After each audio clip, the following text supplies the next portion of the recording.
The market's still fielding headlines from the Israel-Hamas war, now entering its sixth day. We got the Secretary of State arriving in Tel Aviv today, meeting with some regional leaders, including Netanyahu, moving on to Amman, pledging U.S. support. NBC's Kelly Cobier is live on the ground this morning. Good morning, Kelly.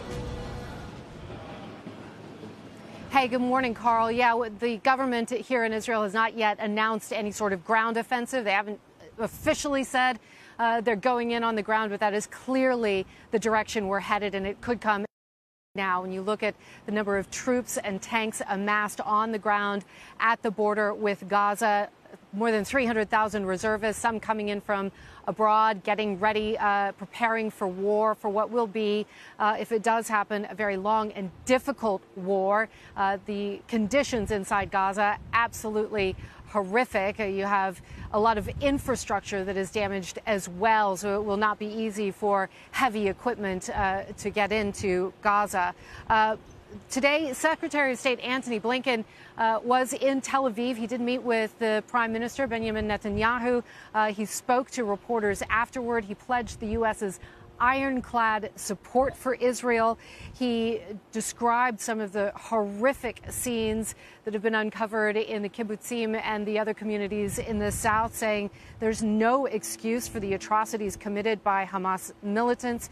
He also said the U.S. was working closely with Israel to release hostages in Gaza, and he said there is intensive diplomacy happening right now in the region to make sure that this does not expand into a wider conflict.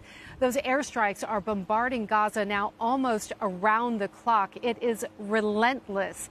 Aid workers inside Gaza describe it as catastrophic.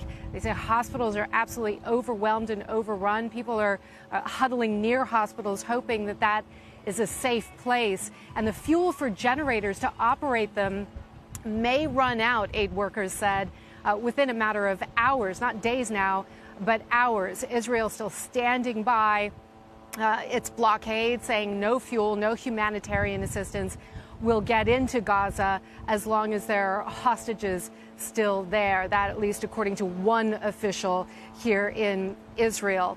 There is concern, of course, for the hostages inside Gaza. The U.S. says that some hostages are American. A very small number is what we've been told. No more clarification on how many of those hostages may be American today.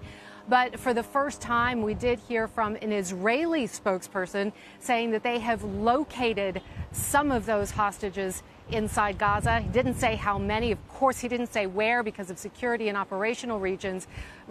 But it's a first indication, Carl, that they are now getting some sort of intelligence and finding out where the hostages are. Carl. Kelly, thank you for that update. We'll talk soon. Kelly Gobier of NBC News joining us today from Israel.